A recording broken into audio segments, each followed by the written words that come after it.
Salut les petits potes, comment ça va? Non je déconne, ma voix est revenue hein, les mecs, vous inquiétez pas. J'avoue, parfois, ça bug. Mais dans l'ensemble, je me suis remis parce que j'étais malade. Tu sais ce que j'avais? Une rhinopharyngite. À savoir un rhume. Mais un bon rhume quand même. Yeah. Non sérieux, j'étais vraiment au PLS sous le bureau. J'ai eu de la fièvre et tout, c'était horrible. Mais maintenant, ça va. Donc aujourd'hui, nous faisons quoi? Je vais te le dire mon petit pote.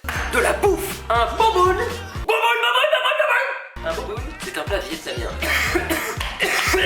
C'est un plat vietnamien que j'aime beaucoup. Je suis tombé amoureux de ce plat récemment et j'en fais souvent, c'est très très bon. Bien évidemment, ça va être un boboon végétalien puisque je suis végétalien, tu sais. Dans ce boboon, il y aura du tofu. Voilà, ce sera un petit peu la source de protéines du truc. À savoir que t'es pas obligé d'en mettre, hein. Tu peux mettre, il y en a ils font ça avec de la viande, tu sais, ceux qui sont pas végétaliens. Voilà, c'est comme ils veulent, hein. D'autres avec des protéines de soja texturées, du seitan, voilà, bon bref. Moi ce sera du tofu qu'on va paner, mais pas avec une technique un peu lente comme j'avais fait dans une autre vidéo. Tu sais, 4 manières de faire couler le tofu directement dans l'âme. C'était une autre de mes vidéos. Elle était bien, tu peux aller la voir. Non, là on va faire une technique plus rapide. Alors, on va faire des petits cubes et flam, c'est pané. Ça va être bien. Nous sommes donc partis pour aujourd'hui et on se voit aussi demain parce que ça reprend every day. Sauf quand j'ai un rhume. Allez, ça me fait plaisir de vous retrouver les mecs. C'est parti pour la recette. Tu as donc besoin de tofu, du tofu nature, tu peux le découper en petits cubes ou alors en petits bâtonnets, totalement libre à toi d'être créatif. Ensuite tu as besoin de vermicelle de riz, ce sont des petites pâtes si tu veux, fait avec du riz, en fait de la farine de riz. Ça se trouve au rayon tu sais plutôt genre asiatique ou produits du monde dans les grandes surfaces. Ça se prépare assez facilement puisqu'il suffit de faire bouillir de l'eau et de le mettre par dessus mais pas comme des pâtes, c'est-à-dire de faire bouillir les pâtes avec. Là, tu mets l'eau bouillante par dessus et tu attends 400 minutes et c'est bon, après tu égouttes. Le temps que ça bouge, je te montre les petits légumes. Alors aujourd'hui j'ai du chou rouge, du concombre, de la salade, du poivron et de la menthe et aussi des carottes. Et j'ai oublié de les filmer là. Mais t'inquiète, on va les voir après hein. Pour les légumes, ensuite ce qui fait le boboon, tu vois, c'est quand même sa sauce si particulière. Elle est personnalisable mais moi je la fais avec de la pâte de piment rouge, de l'ail ici, de l'ail en poudre parce que je suis un flemmard mais tu peux prendre du vrai ail hein. Du poivre noir, de la sauce soja, du gingembre, là aussi en poudre parce que je suis un flemmard. Vinaigre de riz et l'espèce de poudre à droite, c'est du sucre mais non raffiné en fait. C'est mon frère qui achète ce genre de truc, moi j'aime bien. Tu peux utiliser du sucre de coco, du sirop d'érable, mais ce que tu veux j'en ai rien à foutre. Faut que ce soit sucré. La pâte de piment je te laisse doser comme tu veux parce que ça dépend si t'aimes que ce soit relevé ou pas. Et le sucre, moi j'en mets pas trop non plus parce que voilà, tu connais, six pack, diète, shredded, bra. Oui tu touilles.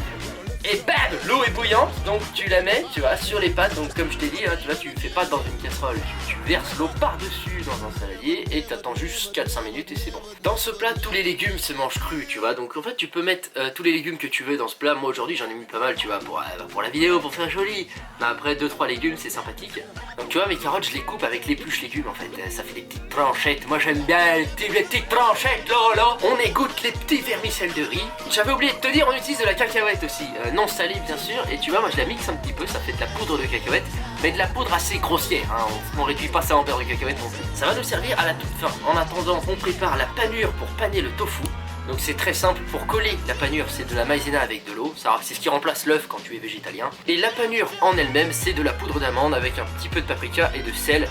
Elle est très simple, tu peux mettre plus de trucs si tu veux, tu peux mettre un peu d'ail en poudre, du poivre, pourquoi pas d'autres trucs encore hein.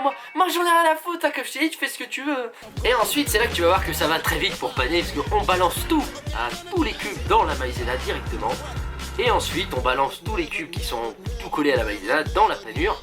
Et à peu près en 40 secondes, tu as ton tofu pané.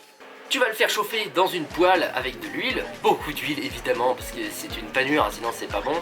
Donc ouais, c'est pas hyper diète mais c'est un choix, hein, chacun fait comme il veut. Et une fois que c'est bien doré sur toutes les faces, tu vois que c'est bien comme ça, orangé, marron, tu vois, et bien c'est prêt. Et donc là bah, il reste plus qu'à assembler en fait puisque tout est prêt. Donc tu vois moi je mets un petit peu de salade au fond, je le sers dans un gros bol parce que tu vois il y a beaucoup de choses comme une assiette c'est pas très adapté. Et j'aligne toutes mes petites crudités autour. Donc là tout dépend de l'artiste, tu vois, tout dépend de l'auteur, tu fais comme tu veux toi. Moi j'aime bien mettre tous les petits légumes autour comme ça et mettre les pâtes au milieu avec le tofu. Moi je verse la sauce directement par dessus et ensuite je mets les cacahuètes, mais tu peux aussi mélanger la poudre de cacahuètes avec la sauce, ça se fait très bien. Moi j'aime bien qu'elle reste sèche en fait les bouts de cacahuètes, mais c'est comme tu veux. Et ça mon petit pote, je peux te dire que la poudre de cacahuètes comme ça sur un plat c'est excellent. J'ai découvert ça, je ne connaissais pas, dans les restos vietnamiens en fait. C'est grâce à Bawan. Ça va Bawan? Tranquille? Merci mon pote. Bref, ensuite tu as ton plat qui est donc mi-chaud, mi-froid, tu vois. En fait, ça s'appelle tiède en l'occurrence.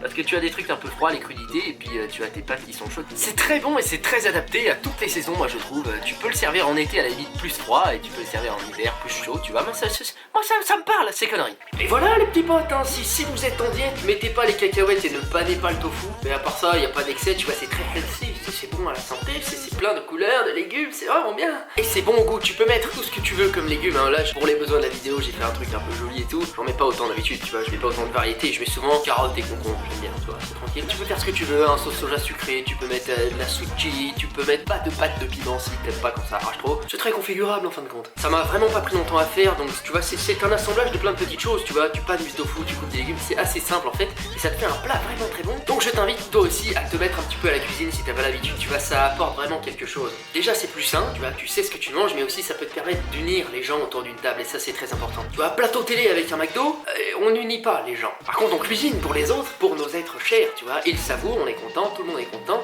ça crée le dialogue, le lien. Tu sais le lien, le truc qui est en train de se perdre là en 2018 là. Putain les mecs, réveillez-vous. Bon bref, mettez de la couleur, c'est important aussi pour la psyché. Moi je te retrouve demain dans un tout nouveau vlog. Oh putain. À demain frère.